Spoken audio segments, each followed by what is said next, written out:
আজি আমি আলোচনা কৰিম দশম শ্ৰেণীৰ গণিত বিষয়ৰ R1 অনুশীলনীটো আলোচনা কৰিম।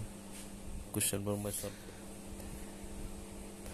প্ৰথমতে 1 নম্বৰ কোৱেশ্চনটো কি আছে মই কোৱেশ্চনটো তোমাক অলপ দেখুৱাই লৈছো। কি আছে যে তলৰ কোনটো অনুপাত একটা সমানুপাতত হ'ব, তাৰ মানে এই চাৰিটা যে অনুপাত দিয়া আছে আমাৰ এই চাৰিটা যে অপচন আছে এই কেইটাৰ ভিতৰত কোনটো মানে সমানুপাতত থাকিব এইটো আমাৰ টিক মাৰ্ক কৰিব দিছে। ঠিক আছে, কেনেকৈ কৰিম তোমালোকে চোৱা। এবাৰ চোৱাটো আমি কেনেকৈ সলভ কৰিম, কিন্তু কোৱেশ্চনটো কি কৈছিল যে তলৰ কোনটো অনুপাত একটা সমানুপাতত আছে। সমানুপাতত মানে কি, সমানুপাতত হ'বলৈ হলে কি লাগিব, সমান অনুপাতত থাকিব লাগিব, সমান অনুপাতত থাকিব লাগিব। তাৰ মানে এই চাৰিটা যে অনুপাত আছে ইয়াতে দুটা আছে ইয়াতে দুটা আছে এইবিলাক কি হ'ব লাগিব, সেম হ'ব লাগিব। কোনটোৰ এতিয়া সেম হ'ব এইটো কেনে কৰিম, ফাৰ্ষ্টতে আমি যদি কটাকটি কৰো, কটাকটি কেনে কৰিম যে এই দুটা মই যদি কৰো মই এইটো 12 আছে 3 দি কাটিব পাৰিম, 3 4 যা 12 আৰু এইটো 3 7 যা 21। তাৰ মানে কি এইটো যদি 3 দি কাটো মই 3 দি কাটো 3 4 গুণ 12 আৰু 3 7 গুণ 21 কাটিব পাৰিলো। এই 4 আৰু 7 তো কাটিব নোৱাৰো, গতিকে এনেকে থাকক, থাকিব দিয়া। তাৰ পিছত কি কৰিব পাৰিম, এইটো 2 এৰে কাটিব পাৰিম, 2 এৰে কাটিলে কি হ'ব 16, 2 16 গুণ 32 আৰু এইটো কিয় কাটিম, কিহৰে কাটিম, আকৌ 2 এৰে কাটিম, কিমান হ'ব 28 হ'ব।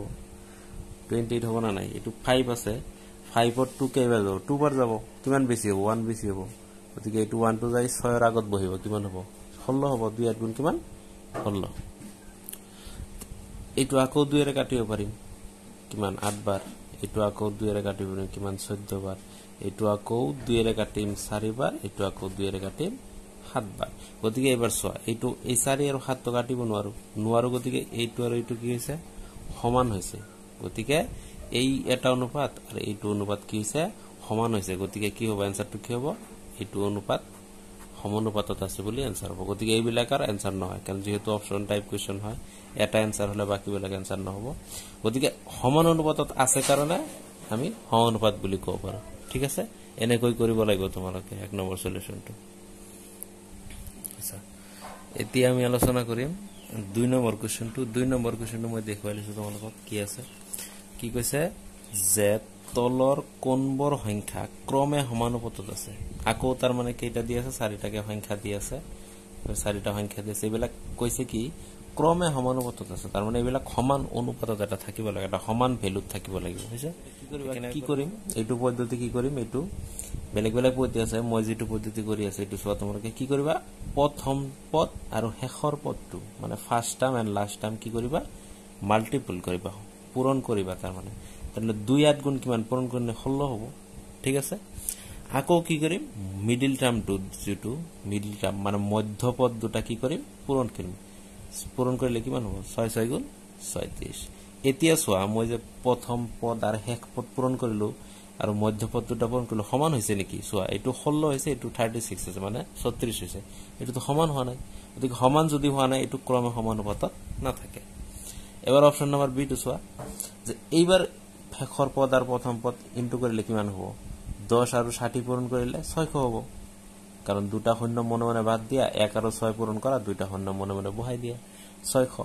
এবাৰ মধ্য পদ দুটা যদি পূৰণ কৰো, মই শূন্য দুটা মনে মনে বাদ দিম, 20 আৰু 30 পূৰণ কৰিব লাগিব, শূন্য দুটা মনে মনে বাদ দিলো, মই সাপোজ বাদ দিলো, মই শূন্য দুটাতে লিখিলো, লিখাৰ পিছত 2 3 গুণ কিমান 6 হৈছে, কিমান হল 600 হল। গতিকে এইবাৰ চোৱা ইফালে 10 আছে, ইফালে 60 আছে, প্ৰথম পদ আৰু শেষৰ পদ পূৰণ কৰিলে 600 হল, আৰু মধ্য পদ দুটা পূৰণ কৰিলে কিমান হল 600 হল। এই 600 সমান হৈছে না নাই, যেহেতু সমান হৈছে গতিকে কি হ'ব, এইটো আমাৰ উত্তৰ হ'ব। তাৰ মানে কি ক্ৰমে সমানুপাতত থাকিব। এনসার কি হ'ব, এনসার হ'ব বি। ঠিক আছে, বুজি পাইছা তোমালোকে। তো তোমালোকে যদি প্ৰথম কোৱেশ্চনটো আহে, প্ৰথম কোৱেশ্চনটো নিচিনা যদি ভ্যালু বিলাক চেঞ্জ কৰি দিয়া, তথাপিও কি কৰিব পাৰিবা, এনেকৈ কটাকটি কৰি তাৰ মানে কৰিব পাৰিবা। আৰু এইটো ক্ষেত্ৰত এনেকুৱা আহিলে এনেকুৱা পদ্ধতিত কৰিবা, অতি সোনকালে হৈ যাব এনসাৰটো।